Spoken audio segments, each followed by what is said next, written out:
ఇప్పుడు మీరు తెనాలి రామలింగ కవి హాస్య కథల నుండి హలీం రుచి వారెవా అనే కథని వినబోతున్నారు. ఇక కథలోకి వెళ్ళిపోదాం. గోవా గవర్నర్ రాయల వారికి 40 మంది యువతులను కానుకగా ఇచ్చారు. రాయలవారి సమక్షంలో ముస్లిం యువకులు వారిని నిఖా చేసుకున్నారు. కానీ వారిలో ఒక్క అమ్మాయికి మాత్రం ఏ యువకుడు వివాహం చేసుకోవడానికి ముందుకు రాలేదు.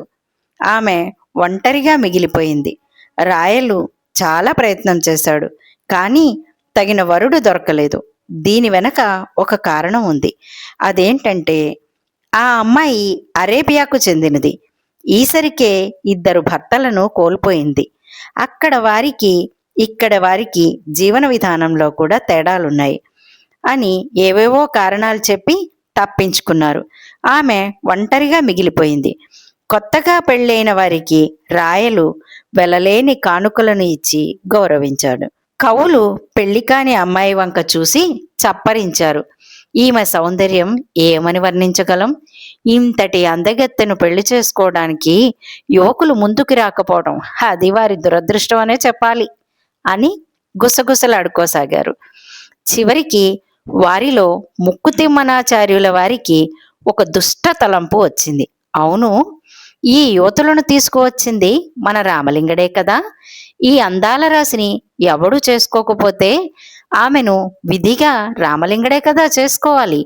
ఈ విధానం మన పురాణాలే ఘోషిస్తున్నాయి అని ఒక ఆలోచన చేశాడు. అదెలా? నాకేమీ అర్థం కావటం లేదు.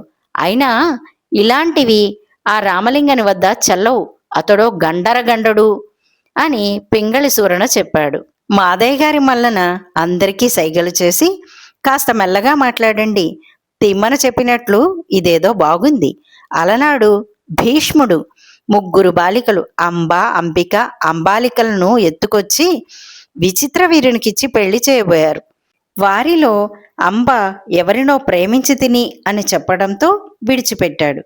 తీరా ఆ ప్రేమికుడు కాదనటంతో తిరిగి వచ్చి విచిత్ర వీరుణ్ణి చేపట్టమని కోరింది. ఎవరినో ప్రేమించిన దాన్ని నేను చేసుకోను అని చెప్పి తప్పించుకున్నాడు విచిత్ర వీరుడు. చివరికి ఎత్తుకు వచ్చిన వాడివి కనుక నన్ను నీవు చేసుకోవడమే ధర్మం అని భీష్ముని వెంట పడింది. ఆ గాథనే మనం ఇక్కడ రామలింగ కవిపై ప్రయోగిద్దాం. మంచి యోచన మల్లన. నీవు ఏదో ముఖమాటంగా ఎప్పుడూ పరధ్యానంగా ఉంటావే గాని అమ్మో, నీలో ఎన్నో గారడీలున్నాయి అని మెచ్చుకున్నాడు రామరాజభూషణుడు. వారిని అల్లంత దూరం నుంచి గమనిస్తున్నాడు రామలింగుడు. తన వెనక నిలువెత్తు గొయ్యి తవ్వుతున్నారని గుర్తించాడు. తను వారు తవ్వే గొయ్యిలో పడకుండా జాగ్రత్త పడాలి అనుకున్నాడు. తను వారిని పట్టించుకోనట్లే నటించాడు. కవులందరూ మూతులు కొరుక్కుంటున్నారు. ఆ విశేషాలు మాకు చెప్పండి. ఈరోజు ముస్లిం వివాహాలతో సరిపోయింది. చాలా బడలికగా ఉంది. మీరేమైనా చెప్తే విని అంతా ఆనందిద్దాం అని రాయలు కవులను ఉద్దేశించి అడిగాడు.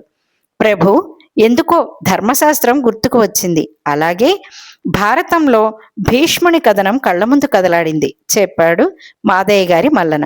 మల్లన, నీ గొంతు విని చాలా కాలమయ్యింది. ఏమిటో ధర్మశాస్త్రం భీష్ముడు అంటున్నావు. నాకు చెప్పండి, ఎలాంటి సంశయం వద్దు. ప్రభు, గోవా నుంచి తీసుకురాబడిన 40 మంది యువతులకు పెద్ద మనస్సుతో పెళ్లిళ్లు చేశారు.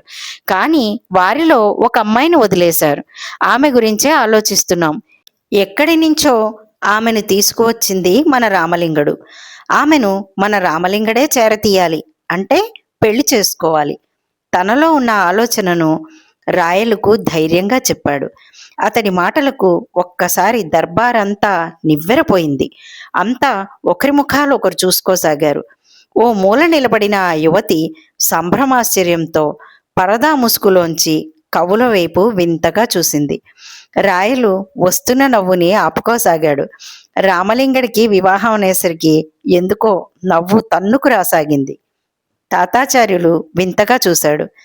రామలింగుడు ఎంత అదృష్టవంతుడు! అందాల భరిణ వంటి యువతి లభిస్తోంది అంటూ కుళ్ళుపడ్డాడు. ఎంతమంది ఎన్నో రకాలుగా అనుకుంటున్నా తెనాలి రామలింగ కవి చిరునవ్వుతో అలానే కూర్చున్నాడు. ప్రభు, రామలింగని మౌనం పూర్ణాంగీకార సూచన. ఆ యువతికిచ్చి పరిణయం చేయండి. అంతటి అందగత్తెను చేపడుతున్న రామలింగుడు ఎంతో అదృష్టవంతుడు. అట్టి భాగ్యం నాకు దక్కనందుకు నిజంగా విచారించుచున్నాను. మాదయ్య గారి మల్లన నవ్వాపుకుంటూ చెప్పాడు. తాను రామలింగని ఓ ఉచ్చులో బిగించాను అనే ఆనందంతో. మల్లన మాటలకు సభ నవ్వులతో నిండిపోయింది. నా కావ్యంలో నాయికలా ఉన్న ఈ యువతిని భార్యగా పొందటం పూర్వజన్మ సుకృతం. అట్టి పుణ్యం ఏ జన్మలో రామలింగడు చేసెనో కదా.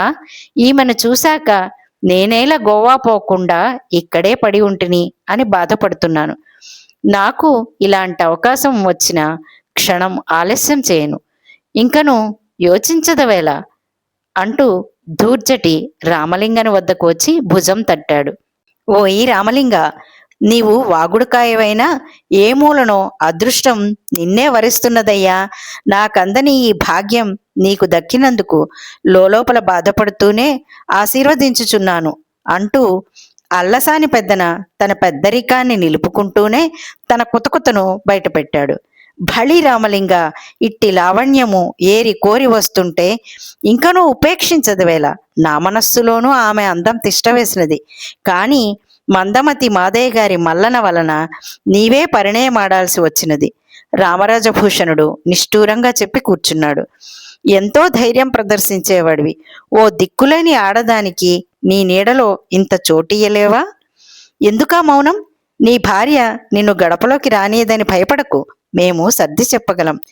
నీ వంటి వాడికి 2 భార్యలు ఉంటే తప్ప నీ ముక్కుతాడు పడదు. అయినా ఇంతటి అందాల రాశి మన భార్యల్లో ఎవరున్నారు? ఈమె కోసం ఎంతటి త్యాగమైనా చేయొచ్చు. పింగళి సూరన నవ్వుతూ చెప్పి దగ్గరగా వచ్చి చెవిలో ఏదో రసిక గుళిక చెప్పి పకాలను నవ్వాడు. ఏమిటయ్యా, ఇంతమంది నీకు చెప్తే కాని వినవా? నీవు కొత్త పొళ్ళు కొడుకుల తెగమారాం చేస్తున్నావు. నీవు అందగాడివని నీకు ఈ అవకాశం రాలేదు. ఏదో నీకు మరో అందాల విందు రాసి ఉన్నందుకు గోవా వరకు వెళ్ళావు. నేనైతే ఈ పాటికి మరో గృహంలో ఈ భరిణతో కాపురం పెట్టేయగలను. నీవు ఓ చాదస్తపు బాపడివి. అయ్యలరాజు రామభద్రుడు ఒకంత నిష్ఠూరంగా మాట్లాడాడు. సరే, ఇంతమంది చెప్పాక నాకు తప్పేట్లు లేదు.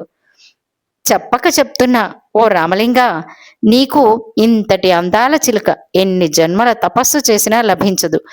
నీవు ఎదుటివాడిని విమర్శించటానికే పుట్టావు. మా వద్ద సాగినట్లు ఆడవాళ్ల వద్ద నీ ఆటలు సాగవుగాక సాగవు. అది గ్రహించి నీవు మిన్నకున్నావు అని అక్కసుగా పలికి ఇటు తిరిగి ఆ ముస్లిం యువతిని చూసి, ఓ కోమలాంగి, ఇక్కడ అంతా విన్నావు కదా. ఈతడు ఒక రకంగా మేకవన్న పులిలాంటివాడు. చూడు ఎలా మిన్నకున్నాడో. ఇలాంటి వాడితో నీవు జీవించుటెట్లు ఆలోచించుకో అని చెప్పి కూర్చున్నాడు నందితిమ్మన. ఇక లాభం లేదని తాతాచార్యులు లేచి, నీకు మేము చెప్పాలా? లేకుంటే ఇంతమంది చెప్పినా నీలో రవ్వంతైనా చలనం లేదు. నీ మనస్సులో ఉన్నది చెప్పు. నీకు ఈ వివాహం ఇష్టం లేదా అని అడిగాడు. తెనాలి రామలింగుడు చిరునవ్వుతో అలాగే కూర్చున్నాడు. రాయలు నవ్వులు ఆపి, రామలింగ, ఇంతమంది నీ తోటి కవులు మన తాతాచార్యులు వారు చెప్పాల్సింది చెప్పారు. మరి ఎందుకా మౌనం? అంగీకారం అనుకొందునా లేక తిరస్కారం అనుకొందునా? సభలో ఆయన కంఠం ఖంగుమంది. రామలింగుడు లేచి నమస్కరించాడు. గొంతు సవరించుకున్నాడు. ఏలిన వారికి నా హృదయపూర్వక నమస్సులు. ఇక్కడేం జరుగుతోంది నాకు అర్థం కావటం లేదు. అయినను మా ప్రభువుల వారు నన్ను ఆదేశించారు కనుక బదులు చెప్తున్నాను. కవులు కసిగా రామలింగని వైపు చూడసాగారు. చిక్కావురా రామలింగ, మా పగ తీరబోతోంది అని లోగొంతుతో మిగిలిన కవులు చెవులకే పరిమితంలా చెప్పాడు ముక్కు తిమ్మన. ముసుగు పరదాల మాటున ఉన్న ఆ యువతిని రామలింగడే స్వయంగా ఓ మూల నుంచి తీసుకువచ్చి, ప్రభు, ఒక్కసారి చూడండి. ఈమె శరీరఛాయ ఏ రంగులో ఉంది? ఈమె అందమైన ముఖంలో చంద్రుడున్నాడా లేక కలువలున్నాయా? ఈమె వయస్సు ఎంత? ఈమె మనస్సులో ఏముంది? తొలుత తమరే చెప్పండి. సూటిగా రాయలనే అడిగాడు. రాయలు పెద్దగా నవ్వి, ఇదెలా సంభవం? ఆమె పరదా ముసుగులో ఉంది. కనీసం ఆమె నీడలా కూడా కనిపించటం లేదే, మరి నేనెలా చెప్పగలను అని నన్ను ఈ విధంగా ప్రశ్నిస్తున్నావు? రవిగాంచని చోట కవిగాంచు. మా పిచ్చి కవులు ఈ పరదాల మాటున ఉన్న యువతిని ఆమె అందాలను చూసినట్లు భ్రమలో పడి పైత్య ప్రలోభంతో కారు కూతలు కూస్తుంటే మనమంతా విన్నాం. వినటమే కాదు, వారి పిచ్చిలో మనము కలిసిపోయాం. ఈ పిచ్చి కవులను నేను కోరుతున్నాను, ఈమె మేనిఛాయ ఏ రంగులో ఉందో చెప్పమనండి, రామలింగడు కోపంతో ప్రశ్నించాడు. ఒక్కసారి సభంతా నివ్వెరపోయింది. మేమెందుకు ఆమె రంగులు చెప్తాం? నీకే ఆ రంగులతో పని. అనవసరంగా మమ్మల్ని ఇరికించాలని చూడొద్దు. నీ మాటల గారడి ఆపి విషయానికి రావయ్యా. నందితిమ్మన లేచి కోపంగా బదులిచ్చాడు. ఆపు ముక్కు తిమ్మన, నీవా నన్ను గారడీవాడిగా జమచేయున్నది? వేశ్యావాటికల్లో పవిత్ర ప్రబంధాలను వేశ్యల ముందు ప్రదర్శించే నీవా నన్ను తప్పు పట్టేది? మీరంతా కలిసి నన్ను మరో పెళ్లి చట్రంలోకి నెట్టేయాలని చూశారు. అందుకే వడలు మరిచి నోటికి వచ్చినట్లు కూయసాగారు. ఆమె అందాలను పొగిడారు ఒకరు, ఓ అదృష్టాన్ని కోల్పోయాను అని మరొకరు. నాకు దక్కని ఇంతటి అందాల చిలకను పొందిన నీవు ఎన్ని జన్మముల తపస్సు చేస్తువో అని ఇంకొకడు. ఓ కవి అయితే తానేలా గోవా పోలేదు, పోయి ఉన్నచో నాకే దక్కును కదా ఈ భాగ్యం అని ఏకంగా సభా సాంప్రదాయాలను మరిచి చెప్పుకుంటుంటే ఎంతగా దిగజారితమోనని బాధపడితిని.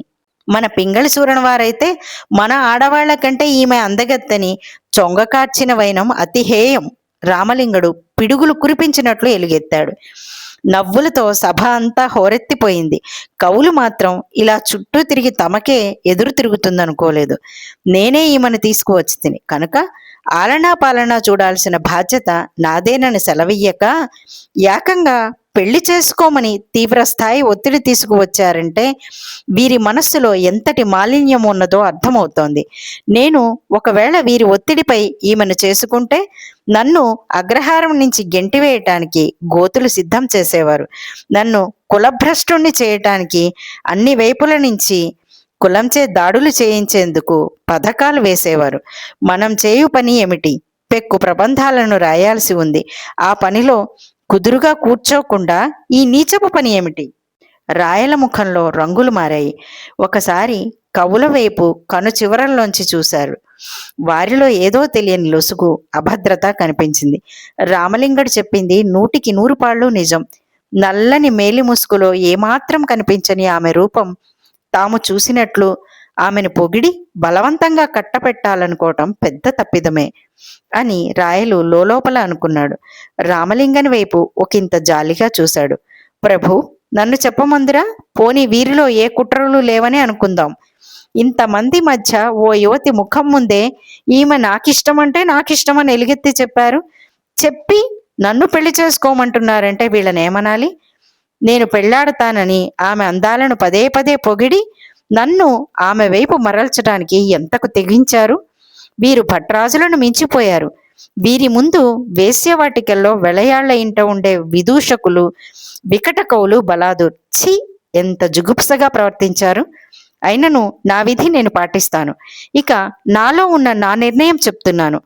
ఈమెను ఇంతవరకు నేను చూడనే లేదు, చూడాలని కోరుకోవటం లేదు. నా చూపునకు పరదా ముసుగులో ఉన్న ఈమె ఓ గర్భస్థ శిశువు లాంటిది. ఈమె నా కూతురుతో సమానం కనుక ఈమె యోగక్షేమాలను నేను చూడగలను. ఇదే నా నిర్ణయం ప్రకటించి కూర్చున్నాడు రామలింగడు. రాయలు విప్పారిన నేత్రాలతో చూశాడు. కవులు తప్ప అంతా రామలింగడు చెప్పిన దానికి ఆనందించారు. రామలింగ కవి నిర్ణయం సరైనదని హోరెత్తారు. ఆమె యోగక్షేమాలు ఎలా చూడగలవు? రాయల ప్రశ్న. ప్రభు, ప్రేమ పిచ్చిలో ఓలలాడుతున్న ఈ కవులు ఈమె అంటే చాలా ఇష్టపడుతున్నారు కనుక నాకు అవకాశం ఇప్పించండి. వీరిలో ఒకరికి ఈమెను కట్టపెడతాను. అంతా ఈమె లేనిదే తాము లేము అని తమ ముందే వందలాది మంది ఉండే సభలో చెప్పారు. మరి నేను గోవా నుంచి తీసుకువచ్చినందుకు ఈమె యోగక్షేమములు చూడవలసిన బాధ్యత నాకుంది. నా ఇంట్లో ఈ ఆడకూతురిని దాచుకోలేను కదా, చేతులు జోడించి కోరాడు. రాయలు ఆలోచించి, ఇంతటితో ఈ తతంగం ముగించరాదా? ఈమెకు తక్కువ వ్యవధిలో ఓ అందమైన ముస్లిం వరుణుతో వివాహం జరిపించగలను. నీకెందుకు శ్రమ? కవుల లోకం ఏదో తప్పు చేసినట్లుగా బాధపడుతున్నారు. క్షమించి వదిలేరాదు? ప్రభు, మన్నించండి. కవీశ్వరులు ఈమెను చాలా ఇష్టపడుతున్నారు. వీరి కోరిక తీర్చాలి. వీరిలో ఎవరెన్ని తపములు చేశారు, ఎంతటి భాగ్యం వరించనున్నారో చూద్దాం. నా తోటి కవులారా, ముఖ్య విన్నపం. ఈమెను మీరంతా ఇష్టపడుతున్నారని మీకుగా మీరే వాగారు. ఈమె వివాహ పరీక్షలో మీరంతా ఉన్నట్టే. ఇష్టం లేని వారు నిరభ్యంతరంగా వెనక్కిపోవచ్చు. కానీ అలా వెళ్ళిపోవాలంటే ముందు ఈమె అందాలను మీ పాపపు బుద్ధితో పొగిడి అవమానించినందుకు ఆమెకు క్షమాపణలు చెప్పాలి. మీరు భట్రాజుల, వికట కవుల, విదూషకుల ఈ మూడింటిలో ఏదో ఒకటి ఈ సభలో ఒప్పుకుని తీరాలి. సభలో అంతా కవుల వైపే చూడసాగారు. రాయలు గంభీరంగా రామలింగడి వైపు కన్నార్పకుండా చూడసాగాడు.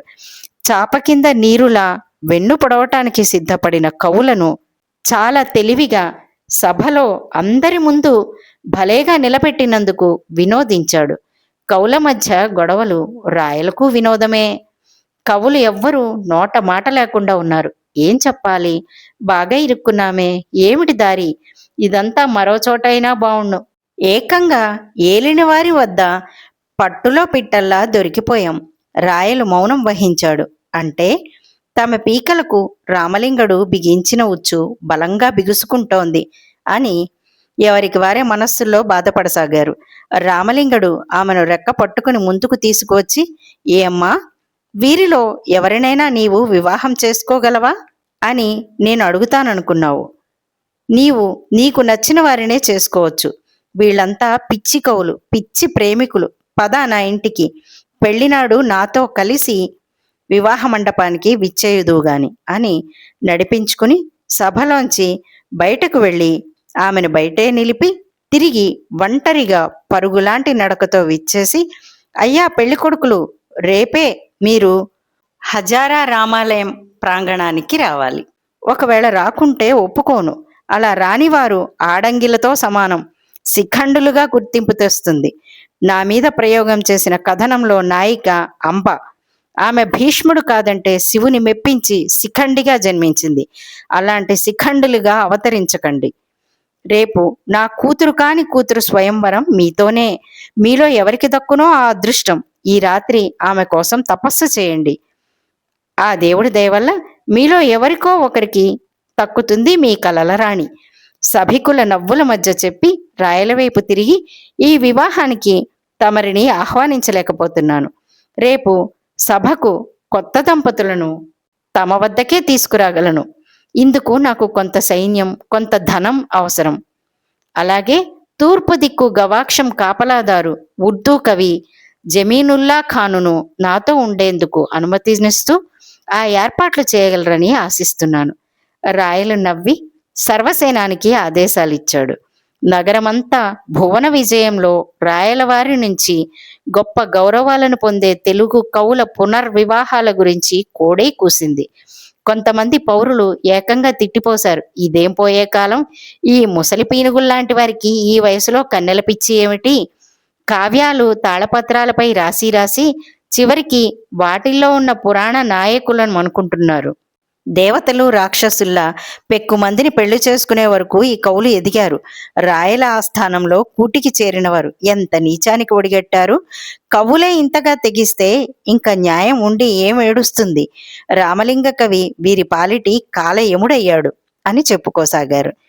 నగరంలో ప్రజలు ఏ ఇద్దరు కలిసినా ఇదే చర్చ. కవులు తమ ఇళ్లలో తమ భార్యలకు తెలియకుండా జాగ్రత్త పడుతూనే ఒక విధంగా ఆ యువతి పెళ్లి రామలింగడితో చేయిద్దామంటే ఏకంగా మన పీకకు చుట్టుకుందేమిట్రా అని ఎవరికి వారు తెగ బాధపడసాగారు. ఆ పరదాసుందరి అసలు అందగత్తా లేక అనాకారా? అనవసరంగా ఊబిలోకి దిగిపోయాం, తప్పించుకునే దారి లేదా అని ముచ్చెమటలు పోయేసాగాయి వారికి. ఈలోగా కవులందరినీ కలిసి ఓ రహస్యం చెప్పాడు మాదయ్య గారి మల్లన. అదేమిటంటే, రేపు రామలింగడు మనకు పెట్టబోయే పరీక్ష ఏమిటో తెలుసా? ఆ పెళ్లి కూతురు అరబ్బుల పిల్లంట. ఆమె అరబ్బీ పాకశాస్త్రంలో దిట్ట అట. ఆమెతో హలీం అనే వంట చేయించి మనకు పెట్టిస్తాడట. అది తిన్న తర్వాత ఎవరు బాగుంది అని చెప్తే వారిని ఆమెకిచ్చి చేస్తాడట. ఇక్కడే ఆ వెర్రి వెంగళాయి పప్పులో కాలేశాడు. మనమంతా బావుందని ఎవరికి వారే చెప్దాం. ఆ రామలింగడు పైత్యం కుదురుతుంది. పిల్ల ఒక్కతే, మనం 7గురం. ఎక్కడి నుంచి తీసుకురాగలడు 7గురు ముస్లిం యువతులను? ఈసారైనా మనం వాడిని ఇరుకున పెట్టాలి. మళ్ళీ మాదనగారి మల్లన రెండో పథక రచనకు అంతా తప్పదని తలలూపారు. ఏది ఏమైనా రేపటి పరీక్ష గురించి ముందుగా బాగానే సేకరించాడు. ఎంతటి వాడైనా తప్పులు చేస్తుంటాడు కదా. ఆ వాగుడుకాయ రామలింగణ్ణి చావు తప్పి కన్ను లొట్టపోయే దెబ్బ కొట్టాలి. ఈసారి మనం సంఘటితంగా పనిచేద్దాం. నీవు భలే సేకరించావు అని మెచ్చుకున్నారు. మరుసటి రోజు కవులు హజారా రామాలయంకు అతి కష్టం మీద చేరుకున్నారు. ఆ రోజు దేవాలయంలో మధ్యాహ్నం గర్భగుడి తలుపులు వేసి ఉన్నందున భక్తులు లేక ఖాళీగా ఉంది. అమ్మయ్య, ఆ రాముడు మన నిర్వాకం చూడకుండా అయింది. ఎంత తప్పు! అన్యమతపు పిల్లను మనం చేసుకుంటే ఇంకా ఏమైనా ఉందా? అవును, ఆ పిల్ల వండి వార్చింది తినమంటాడు ఈ వెర్రి రామలింగుడు. కొంపదీసి ఆ అరబ్బీ వంటలో ఏ పీనుగు మాంసం కలిసిపోయిందో నేరకపోయి అనవసరంగా ఆ రామలింగడి విషయంలో దూరాం అని అల్లసాని పెద్దన కవుల చెవులకే పరిమితం అన్నట్లుగా తన బాధను వ్యక్తం చేశాడు. అప్పటికే అక్కడికి చేరుకున్న ఉర్దూ కవి గవాక్ష కాపలాదారు జమీనుల్లా ఖాన్ కవులను చూసి తల వంచి నమస్కరించాడు. వేడివేడిగా మా అరబ్బీ పిల్ల వండిన హలీం అనే వంట రుచి చూశాక స్వయంవరానికి సిద్ధమైపోవడమే నవ్వుతూ చెప్పాడు. నాయనా, వయస్సులో చిన్నవాడివి, నీవైనా చెప్పలేకపోతివా ఆ గడుగ్గాయి రామలింగనికి? ఆ వంట తినడంలో అభ్యంతరం లేదు, కానీ అందులో ఏమైనా పశుమాంసం కలిసినచో మా బ్రాహ్మణత్వం ఏం కావాలి?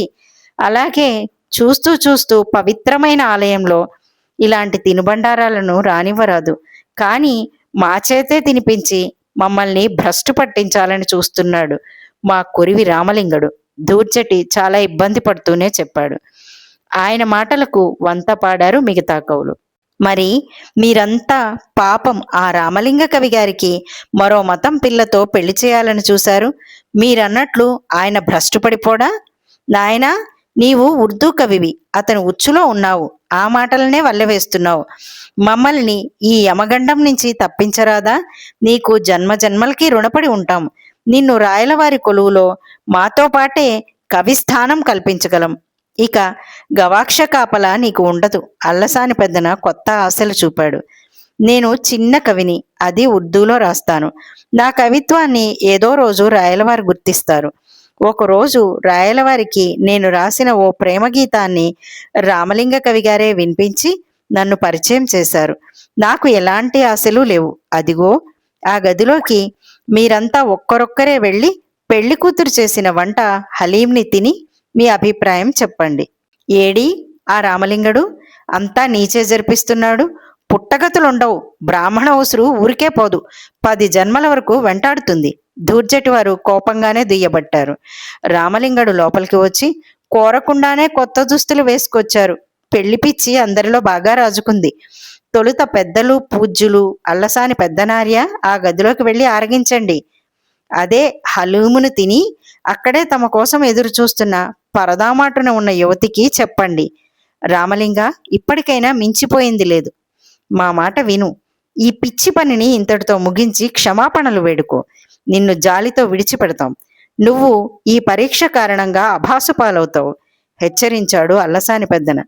ముందు వచ్చిన పని కానివ్వండి. మీ హెచ్చరికలు నాకు కొత్త కావు. మీరు వెళ్లాల్సింది అదిగో ఆ కనిపిస్తున్న గది. అందులో ఈ ఆలయం యొక్క జమాబందీలు చూసే గదిగా వాడుతున్నారు. ఓపికగా కొద్ది దూరం నడవాల్సిందే. వినాశకాలే విపరీత బుద్ధి అని నీలాంటి వారినే అంటారు అని రోషంతో అటువైపు సాగాడు. వెళ్ళిన కొంత సమయం తర్వాత ఒక్కసారి భాజా భజంత్రీలు వినిపించాయి. అదేమిటి, పెద్దనవారికి పెళ్ళైనట్లుందే? రామరాజభూషణుడు ఉత్కంఠగా అరిచాడు. ఆ వెంటనే ఆ భజంత్రీలు అలా అలా దూరం అయిపోయాయి. ఎవరికీ అర్థం కాలేదు. అయ్యా దూర్జటి వారు, ఇక తమరి వంతు. దూర్జటి అలా వెళ్ళిన తర్వాత మళ్ళీ భజంత్రీలు మ్రోగాయి. కొద్దిసేపటిలో దూరం అయిపోయాయి. ఈసారి కవులు కళ్ళు సాగదీసుకుని మరీ చూశారు. ఏం జరుగుతోంది అక్కడ అని ఉత్కంఠభరితులయ్యారు. అయ్యా రసిక సార్వభౌమ బహుపరాక్, తమరు దయచేయండి. ముద్దు పలుకుల ముక్కు తిమ్మనవారు. తిమ్మన రుసరుసలాడుతూనే వెళ్ళాడు. మళ్ళీ అదే తంతు. వెళ్ళిన కొద్దిసేపటికి భజంత్రీలు మ్రోగటం ఆ వెంటనే దూరం కావటం జరిగిపోతోంది. మిగిలిన వారికి భరించలేని ఉత్కంఠగా ఉంది. రామలింగడిని అడిగేంత చొరవ ఇక్కడున్న మిగిలిన కవులకు లేదు. ఒకవేళ ధైర్యం చేసి అడిగితే కరిచేట్టున్నాడు. భయంతో బిక్కముఖాలు వేసుకుని చేష్టలుడిగి ఉన్నారు. రామరాజభూషణ, నిన్ను హలీం పిలుస్తోంది. తృప్తిగా తిని నచ్చింది లేంది చెప్పు. రామలింగ, ఎంతకాలం నీ మిడిసిపాటు? తిక్కగా బదులిచ్చి వెళ్ళాడు. ఆ తర్వాత మాదయ్య గారి మల్లన, అయ్యలరాజు రామభద్రుడు, చివరిగా పింగళి సూరణ వెళ్లారు. పింగళి సూరణకు పరదాసుందరి ఆకులో వడ్డించింది. చూడడానికి ఈ హలీం ఎంతో అందంగా కనిపిస్తోంది. కొంపతీసి మాంసం కలియలేదు కదా అన్నట్టు ఇక్కడికి వచ్చిన కవి భజంత్రీలతో ఎటు సాగిపోతున్నాడు? అంతా అయోమయంగా ఉంది అని ప్రశ్నలు కురిపించాడు. అక్కడ ఇరువురు సైనికులు ముఖుండీలా నిలబడ్డారు. అయ్యా, తమరు తిని ఎలా ఉందో చెప్పడం వరకే, ఎలాంటి ప్రశ్నలకు ఈమె బదులియదు అని కటువుగా చెప్పారు. తినకపోతే సభలో ఆ వెర్రి రామలింగడు ఏ శిఖండి అనో, వేశ్యావాటికల్లో తిరగాడే వికట కవి అనో పిలిచి గేలి చేస్తాడు. ఆ బాధ కంటే ఏదో తిని అందరిలా బావుంది అని చెప్తే పోలా అని ఓ నిర్ణయానికి వచ్చాడు. 4 ముక్కలు తిన్నాడు. రుచి యమాగా ఉంది. పంటి కింద సాగుతూ నలుగుతూ ఉంటే, శివ శివ, ఎంత తప్పు చేయుచుంటినో. నేను తిన్నది ఖచ్చితంగా మాంసపు ముక్కలే. అయ్యో, ఇంటికి వెళ్ళగానే గోమూత్రంతో నోరు శుద్ధి చేసుకుంటే తప్ప పాప పరిహారం కాదు, ప్రాయశ్చిత్తమైనా చేసుకోవాలి అని పరిపరి విధాలుగా దుఃఖించాడు. తిన్నది చాలు, ఎలా ఉంది రుచి? దీన్నే అంటారు చెప్పేవి శ్రీరంగ నీతులు, దూరేవి దొమ్మరి గుడిసెలు అని ఓ సైనికుడు విసుగ్గా అన్నాడు. బావుంది, ఈ పిల్లదాని చేతి వంట బావుంది. నా పిండాకుడికి ఎక్కువ, నా శ్రాద్ధానికి పెట్టేదానికంటే తక్కువ అని చెప్తే కుదరదు కదూ. అయితే చాలా బావుంది. ముక్కు ఏదిరా అంటే వెనకటికి ఒకడు రాయితో పగలగొట్టుకుని మరీ చూపించాడట. అలా ఉంది నీ అవ్వారం. తగుదునమ్మా అని కుర్రపిల్లను పెళ్ళాడతానని వెంటపడ్డావు. తినకూడనిది ఆలయంలో తిన్నావు. ఇక నీకు పెళ్ళే ఆలస్యం, మరో సైనికుడు గేలి చేస్తున్నట్లుగా అన్నాడు.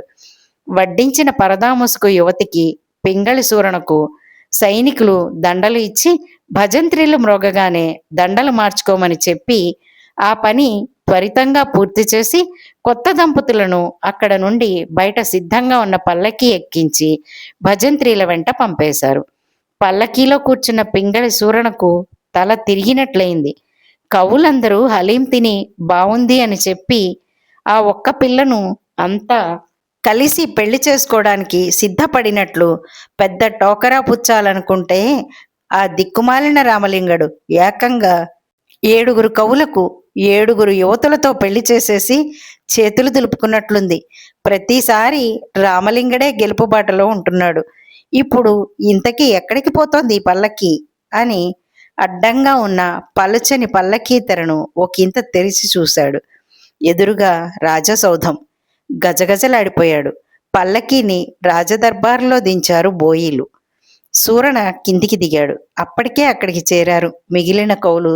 తోటకూర కాడల్లా వేలాడిపోయి ఉన్నారు. ఎవరి ముఖాల్లోనూ నెత్తురు చుక్కలేదు. అందరి ప్రక్కన ఒక్కో పరదా యువతి ఉంది. సభంతా కలకలంగా ఉంది. నవ్వులతో నిండిపోయింది. తెనాలి రామలింగడు తప్ప మిగిలిన కవులందరికీ పునర్వివాహాలు. హజారా రామాలయంలో జరిగిన వార్త దావాననల్లా నగరమంతా వ్యాపించిపోయింది. కవుల ఇళ్లలో తెలిసిపోయి ఆడాళ్ళు లబోదిబోమని, ఇదేం రాయలవారి తీరు, మా బ్రతుకులు ఏం కావాలి, ఆ రాయలనే అడుగుదామని కవుల భార్యలు ఎవరికి వారే బయలుదేరి వచ్చారు. సభంతా ఒకటే ఉత్కంఠ. పడి పడి నవ్వుతున్నారు. తిమ్మరుసు ఏనాడూ అంతగా నవ్వలేదు. ఇదే మాట పక్కనే కూర్చున్న తాతాచార్యుల వారితో అన్నాడు. ఆయన పరిస్థితి అలాగే ఉంది. మన రామలింగడు ఉండాల్సిన వాడండి, భలేగా రోగం కుదిర్చాడు. అన్నట్టు వీరంతా ఈ కొత్త పెళ్లి కూతుళ్లను ఏం చేస్తారు? ఇళ్ళకి తీసుకుపోతారా? ఎదురు ప్రశ్న వేశాడు. మనం చూడటం వరకే, అంతకు మించి ఏం చేయగలం? తిమ్మరుసు బదులిచ్చి ఆసక్తిగా కవుల వైపు దృష్టి నిలిపాడు. రాయలకు అల్లసాని పెద్దన అంటే ఎంతో మక్కువ. అలాంటిది ఆయనను ఆ స్థితిలో చూడటం ఎంతో బాధ అనిపించింది. పెద్దన నేల చూపులు చూస్తూ నిల్చున్నాడు. పక్కనే పరదాల యువతి అంటిపెట్టుకునే ఉంది. అంతలోనే కవుల భార్యలు వచ్చారు. ఎరుపెక్కిన కళ్ళతో భర్తల వంక కోపంగా చూశారు. నందితిమ్మన భార్య అయితే సభలో భర్తను నిలదీసింది. ఏమయ్యా, నీవు భార్యాపిల్లల్ని ఏం చేద్దామని ఇంతగా తెగించావు? గత నెలలో ఉన్నదంతా ఆ భోగందానికి దోచిపెట్టావు. ఇంటి దొంగను ఈశ్వరుడైనా పట్టలేడు. కానీ ఆ రామలింగ కవి దయతో నా నగలు నేను కళ్ళ చూశాను. ఇప్పుడు అదే రామలింగ కవి వలన నన్ను వదిలి మరో దాన్ని ఏకంగా ఏలుకోవడానికి ఇంతగా తెగిస్తావా? ఆ రామలింగ కవి నీలా యవతినో ఇలా గాంధర్వ విధిని పూలమాలలు వేసి తెచ్చాడా? నీకు సిగ్గులేదు? ఈరోజు అటో ఇటో తేలాలి.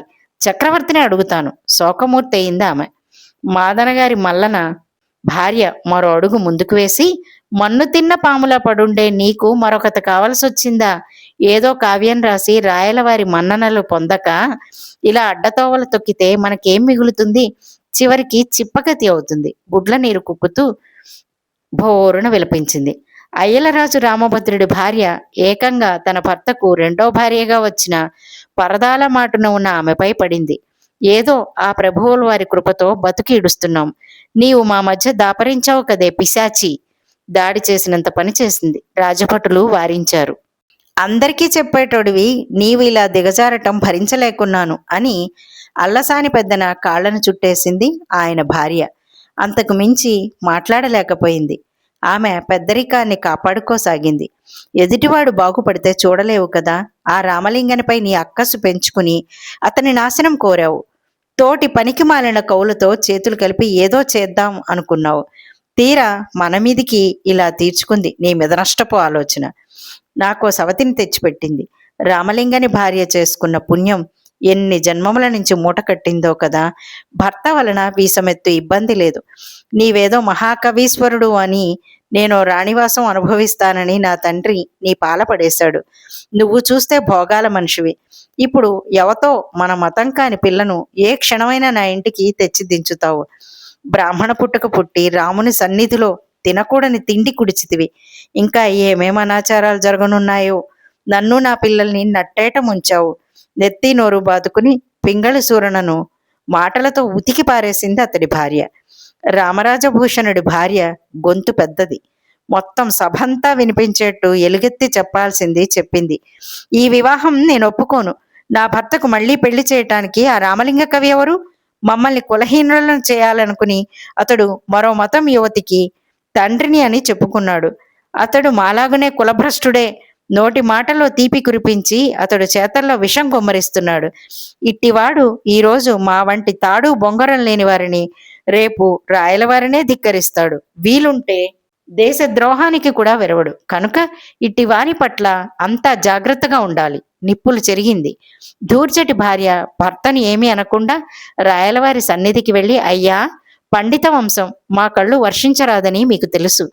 ఆయన ఎన్నో రాజ్యాలు తిరిగి ఎక్కడా జీవించు మార్గం లభించక ఇక్కడ మీ నీడలో ఏ లోటు లేకుండా గడిచిపోతుంది అనుకుంటే ఆ రామలింగడు మాపై పగపట్టి కులభ్రష్టత్వం సమాజంలో విలువ లేకుండా చేసి భువన విజయంలో తెలుగు కవులందరినీ తగలేసి తానొక్కడే ఏలుకోవాలనుకుంటున్నాడు. అతడి దుష్ట తలంపును ఏలికలైన మీరు మొక్కగా ఉన్నప్పుడే త్రుంచాలి. ఆమె చేతులు జోడించి అర్థించింది. అప్పటికే నవ్వి నవ్వి ఉల్లాసంగా ఉన్న రాయలు కవుల భార్యల నిప్పులు చెరిగిన మాటలు విన్న తర్వాత గంభీరంగా మారిపోయాడు. రామలింగని కోసం అతని కన్నులు వెతికాయి. చిరునవ్వుతో కూర్చుని వింటూ కనిపించాడు. రామలింగ, విన్నావు కదా కవుల భార్యల ఆక్రందనలు? నీకు అప్పుడే చెప్పాను, ఇంతటితో వదిలేయమన్నాను. నీవు మొండి పట్టుదలతో ఈ పని చేసావు చూడు. నారీలోకం శాపనార్థాలు పెడుతోంది. జటిలమైన సమస్యగా మారిపోయింది. నీవే ఎవ్వరికీ ఇబ్బంది లేకుండా న్యాయం చెయ్యి అని ఆదేశించాడు. రామలింగడు లేచి నిలబడ్డాడు. సభ అంతా నిశ్శబ్దంగా మారిపోయింది. నేను నా ఏలికకు మాత్రమే జవాబుదారిని, కానీ ఈ నారీలోకానికి కాదు. అయినను ఇప్పుడేం కొంప మునిగింది అని ఇంత గగ్గోలు పెడుతున్నారు? ముచ్చట పడ్డారు భర్తలు. పెళ్లి చేసుకుని నవదంపతులై వచ్చారు. మనం కవులం. మనకి పురాణాలే కదా జీవిత ప్రమాణాలు. అంతేకాని ఆ పురాణాలను మనం పామరుల్లా కొట్టి పారేయలేం కదా. మనం నమ్మకపోతే ఎలా? మీలాగునే అలనాడు పతివ్రత సుమతి అనుకుంటే ఆమె కోసం ఈనాడు చర్చ చేయాల్సింది లేదు. కుష్ఠురోగి భర్త ఓ అందాల రాశిపై మనసు పడితే భార్యగా తన భర్త సుఖం కోరి ఆ అందాల రాశి ఇంటికి పోయి ఆమె వద్ద ఊడిగాలు చేసి తన భర్తతో ఒక్కసారి గడపాల్సిందిగా కోరింది. ఆ కథనం ఒక్కసారి గుర్తుకు తెచ్చుకోండి. ముందు మనం పురాణాలను గౌరవిస్తే మన చుట్టూ ఉన్నవారు వాటి కోసం చెవులు కోసుకుంటారు. కనుక కొత్త పెళ్లి కూతుర్ని ఇంటికి ఆహ్వానించి మంగళహారతులు పట్టవలసిన బాధ్యత మీ అందరిపైన ఉంది. తొలి చురకను అస్త్రంలా సంధించాడు. మళ్లీ నవ్వులమయమైంది సభ. రాయలు ఎటూ తేల్చుకోలేకపోతున్నాడు. రామలింగడిని కూర్చోబెట్టి తనే తీర్పు ఇద్దామంటే ఏకంగా కవులందరికీ పెళ్లిళ్లు చేసి మరీ తెచ్చి నిలిపాడు.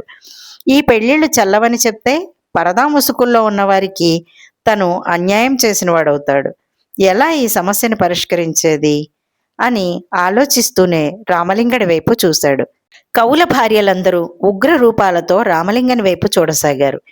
మాకు ఆదర్శం ఆ దిక్కుమాలిన సుమతి కాదు, అదో పిచ్చిది. ఆ కుష్ఠుభర్తను ఆమె వ్యసనలోలుడిని చేసింది. మా వద్ద ఇలాంటివి సాగవు బదులిచ్చింది రామరాజభూషణుడి భార్య పెద్ద గొంతుతో.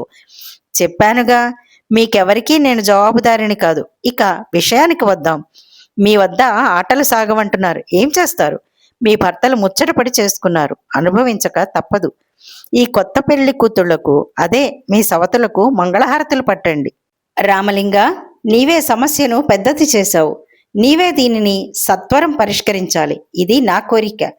మరి కౌల భార్యలు బాధపడటం మనకెవ్వరికీ మంచిది కాదు. వారు రోధిస్తున్నారు. వారు సంతోషంతో ఇక్కడి నుంచి వెళ్ళాలి. నీవేం చేస్తావో నాకు తెలియదు. అలా చేయగలిగితే నీకు ఇంతవరకు నేను పలువురు కవులకు పలు సందర్భాల్లో ఇచ్చిన ధన కనక వస్తు వాహనాల ఖరీదు లెక్కించి అంత ధనం నీకు ఇవ్వగలను. రాయలు ఆశను కల్పించి ఆ పైన సున్నితంగా ఆదేశించాడు. చిత్తం ప్రభు, నా తోటి కవుల భార్యలను సంతోషంతో ఉక్కిరిబిక్కిరి అయి ఈ ప్రాంగణం నుంచి వెళ్ళేటట్లు చేయగలను. కానీ కొత్త పెళ్లి కొడుకులు తొలుత ఆనందించినా వెలవెలబోతూ ఇక్కడి నుంచి వెళ్తారు. కనుక ఏలిన వారికి జరగబోయేది ముందే చెప్తున్నాను. అంతా అయోమయంగా విని రామలింగని వైపు ఆసక్తిగా చూడసాగారు. రాయలు నవ్వి, రామలింగ, నాకు కావాల్సింది కవుల భార్యల ఆనందం. వారు ఈ విషయంలో మరి దుఃఖించరాదు తేల్చి చెప్పాడు. అంతా ఉత్కంఠగా రామలింగని వైపు చూడసాగారు. ఎలా పరిష్కరించగలడు? కవులను పిచ్చివాళ్లను చేసి పెళ్లి చేసి సభలో నిలిపాడు. కొంపదీసి 7 కవుల కొత్త భార్యలను రామలింగడే ఏలుకుంటాడా? తాతాచార్యులు వారిని దొలిచేస్తున్న అనుమానం తన పక్కనున్న వారందరితో పంచుకోసాగాడు. రాయలవారి ఆస్థాన న్యాయ నిపుణులు తలలు పట్టుకున్నారు. ఈ తుంటరి రామలింగడు ఎలా పరిష్కరించగలడు? ఇది అసాధ్యం. రాయలు ఇస్తానన్న పెద్ద మొత్తం ఆ పెళ్లి కూతుళ్లకు ఇచ్చి పంపేస్తాడా? ఇంతకు మించి మరో మార్గం లేనే లేదు. ఈ దారే రామలింగడు ఎన్నుకుంటాడు అని వారు తర్కించుకున్నారు. రకరకాలుగా ఆలోచిస్తున్నారు. రాయలు ఉత్కంఠను భరించలేకపోతున్నాడు. పక్క వరుసలో కూర్చున్న న్యాయ నిపుణులను దగ్గరగా పిలిచి సభలో ఉన్న ఈ సమస్యను రామలింగడు ఎలా సుఖాంతం చేస్తాడు? మీరేమైనా ఊహించారా? లోగొంతుతో అడిగాడు. ప్రభు, రామలింగ కవికి ఒకే ఒక్క పరిష్కార మార్గం ఉంది. తమరు పెద్ద బహుమతిని ప్రకటించారు కదా, ఆ ధనం ఇప్పుడు అతడు తెలివిగా వాడతాడు. ఆ ధనంతో ఆ పెళ్లి కూతుళ్లను ఒప్పించి సాగనంపుతాడు. దాంతో కవుల భార్యలు యమ ఆనందిస్తారు. కవులు తొలుత ఆనందించినా చివరికి బాధపడతారు అని నివేదించారు. నేను అదే ఆలోచించాను, మీరు అదే చెప్పారు. ఇంతకు మించి రామలింగడు చేసేది ఏమీ ఉండదు. ధనంతో కొనగలిగితే అతడు అందరిలాంటి వాడే. ఆ పని మనం అవలీలగా చేయగలం. అలా చేస్తే అతడికి ఏం మిగులుతుంది? రాయలు నవ్వుతూ వారికి బదులిచ్చాడు. ప్రభు, ఇక ముడి విప్పుతున్నాను. కవులను పెళ్లి చేసుకున్న ఓ యువతుల్లారా, ఈ వైపుకి రండి అని పిలిచాడు. వారు భర్తలను వదిలి వచ్చేశారు. తమ ప్రక్క నుంచి వెళ్ళిపోతున్న పరదా యువతులను చూసి కవులు కూడా సంతోషంగా చూశారు. ఇక వారి భార్యలైతే ఆనందంతో ఉక్కిరిబిక్కిరైపోయారు. సభలో జనాలు చేష్టలుడిగి మరీ చూస్తున్నారు. ఓ యువతుల్లారా, అన్నెం పుణ్యం ఎరగని కవులను మీరు గాంధర్వ వివాహం చేసుకున్నందుకు మిమ్మల్ని ఘోరంగా శపిస్తున్నాను. తనతో తెచ్చుకున్న సంచిలోంచి కమండలం తీసి అందులో నీటిని చేతిలోకి పోసుకుని, ఈ క్షణం మీరంతా పురుషులైపోదురుగాక అని శపించాడు. అంతా ఆ యువతుల వైపు కన్నులు చీల్చుకుని చూశారు. నిజంగా ఆ యువతులు పురుషులయ్యారా, లేక శాపం ఉత్తిదేనా అని తర్జన భర్జనలో మురిగారు. ఏయ్ రామలింగ, ఏం చేస్తున్నావు? నీవేదో పక్కతో పట్టిస్తున్నట్టున్నావు. నీవేమైనా ఋషి పుంగవుడువా శాపం అంటున్నావు? సభను తప్పుతో పట్టిస్తే ఉపేక్షించను. ఈ శాపం అనేది బూటకమని ఒప్పుకో, లేకుంటే దండన తప్పదు కోపంగా హెచ్చరించాడు రాయలు. క్షమించండి ప్రభు, నా శాపం తిరుగులేనిది. మీకు అనుమానం ఉంటే రాజభటులను పిలిచి పరదాలను తొలగించి చూసుకోండి. ఒకవేళ నా శాపం గురి తప్పితే మరణదండనతో నా కథ ముగించండి. అయితే యువతులపై గల పరదా ముసుకులను తీసే ముందు ఆయా యువతులను పరిణయమడిన కవులను అడిగి మరీ ముసుగులు తీయించండి. ఎందుకంటే భర్తలకు ఈ యువతులపై అధికారం కలదు. రామరాజభూషణుని భార్య ఒంటి కాలిపై లేచినట్లు లేచి, మరో మతం యువతులపై మా భర్తలకు ఎలాంటి అధికారం లేనేలేదు. మేమే భార్యలం, మా భర్తలకు మాపైనే అధికారం కలదు, మాకెవ్వరూ సవతులు లేరు అరిచి చెప్పింది. రాయలు ఆదేశించాడు. వెంటనే రాజభటులు యువతుల మేలి ముసుగులను తొలగించాడు.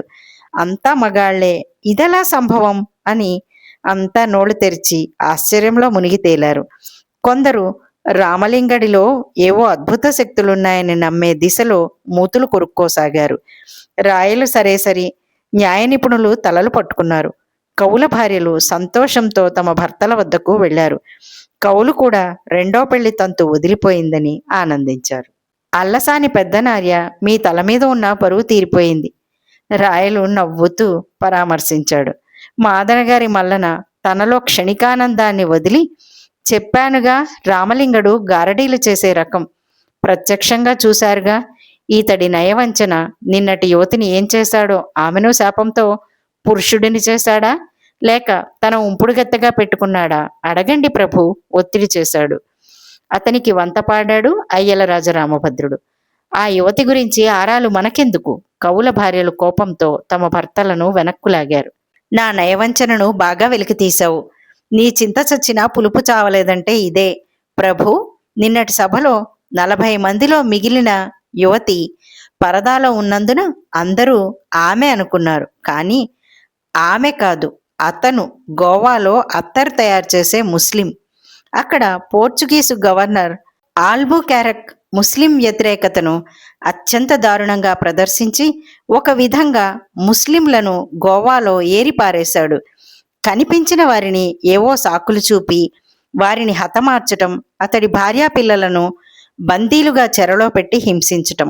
ఈ నేపథ్యంలో రజ్జూ ఖాన్ అనేవాడు పోర్చుగీసు సైనికులకు చిక్కి ప్రాణాలు దక్కించుకోవడానికి ఉన్నదంతా లంచంగా వారికి ఇచ్చేసి ఇలా పరదా ముసుగులో బందీ అయి ఆడవాళ్ల మధ్య బిక్కుబిక్కుమని మిగిలాడు.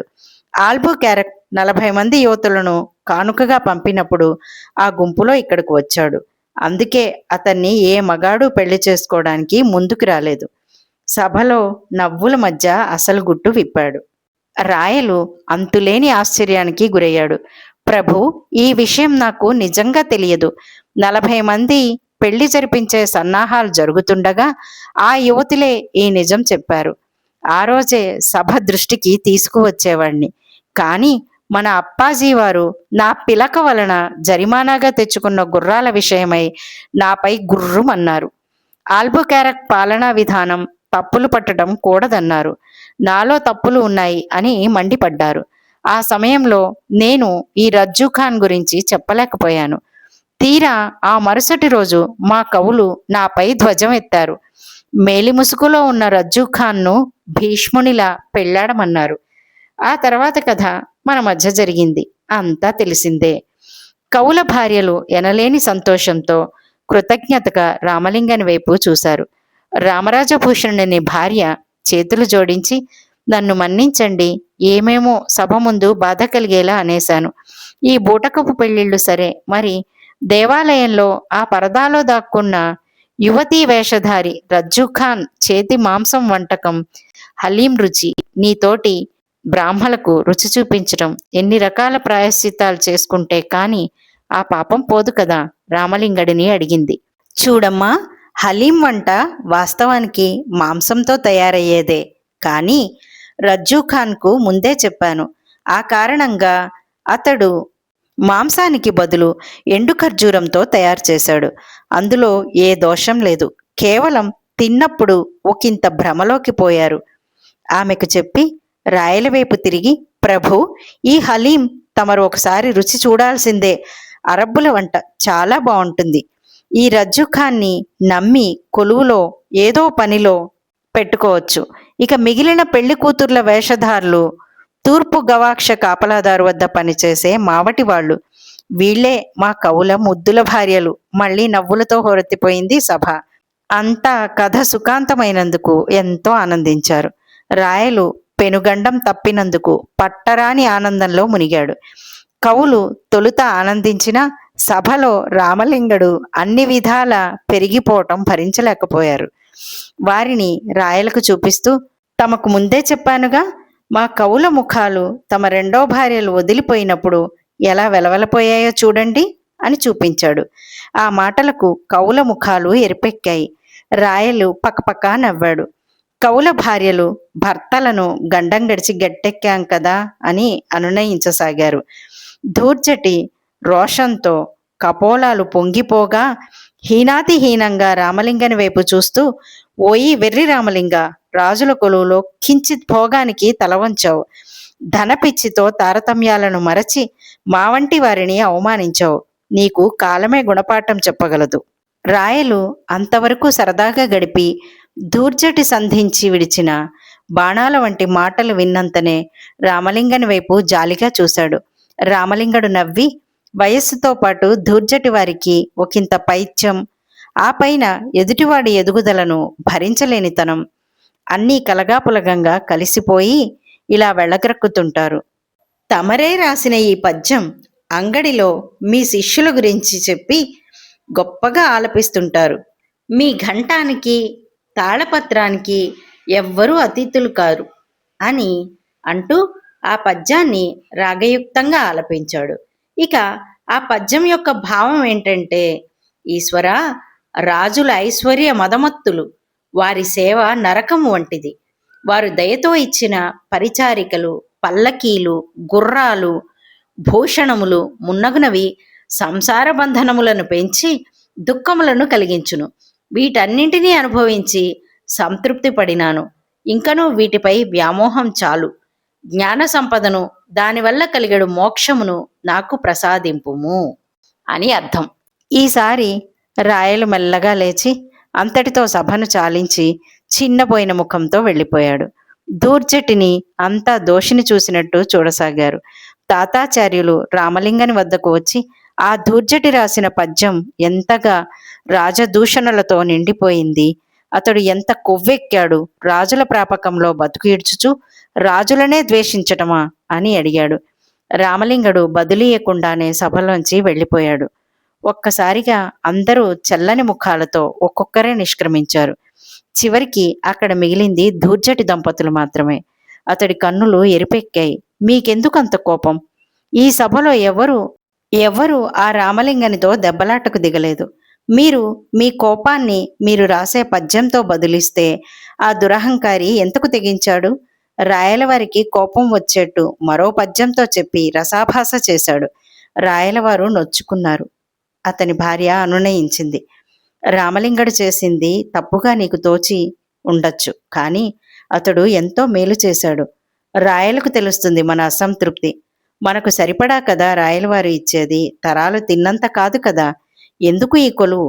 ఈ పాటిది ఏ చిన్న రాజు పంచన చేరినా మనకి చాలా లభించగలదు. కనుక నేను ఈరోజు చాలా ఆనందంగా ఉన్నాను అంటూ ధూర్జటి తన ఆనందాన్ని వ్యక్తపరిచాడు. అతని భార్య అదోలా చూసింది. మరి రాయలవారు పిలిచి అడిగి ఆగ్రహిస్తారేమో భయం వ్యక్తం చేసింది. భయపడకు, రాయలవారు కీడు తలపెట్టువాడు కాదు. ధూర్జటి తన భార్యకు ధైర్యం నూరిపోశాడు. ఎంతో కొంత లాభపడతాం అని చెబుతూ ఉండగా రామలింగడు తిరిగి వచ్చి క్షమించాలి.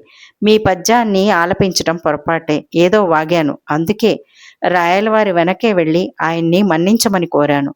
అందుకు తాను చాలా బాధపడుతున్నాను. ఎందుకో దూర్జటికి తెలియని అసంతృప్తి మా పట్ల ఉంది అని చెప్పాడు. కనుక ఏ క్షణమైనా పిలుపు రావచ్చు. వెళ్ళి చెప్పాల్సింది చెప్పుకో. సాయపడగలనని ఆయన స్వయంగా చెప్పారు. అది చెప్పడానికే తిరిగి వచ్చాను అని చెప్పి వెనుతిరిగి వెళ్ళిపోయాడు. దూర్జటి చాలా ఆశ్చర్యపడ్డాడు. చూశావా దేవి రామలింగని నైజం? అతనికి మనలా ఎలాంటి కల్మషం మనసులో ఉండదు. మన గురించి వెళ్ళి రాయలకు చెప్పాట. అతని మనస్సు పాలనురుగులాంటిది. దూర్జటి భార్య వింతగా చూసింది. నిజమే, ఇతడు అర్థం కాకుండా ఉన్నాడు. ఇలా అంటుండగా రాయలవారి నుంచి పిలుపు. దూర్జటి భార్యతో సహా వెళ్ళాడు. రాయలు యోగక్షేమాలు అడిగి, మీకేమైనా ధనం కావాలా? సంశయించక అడగండి.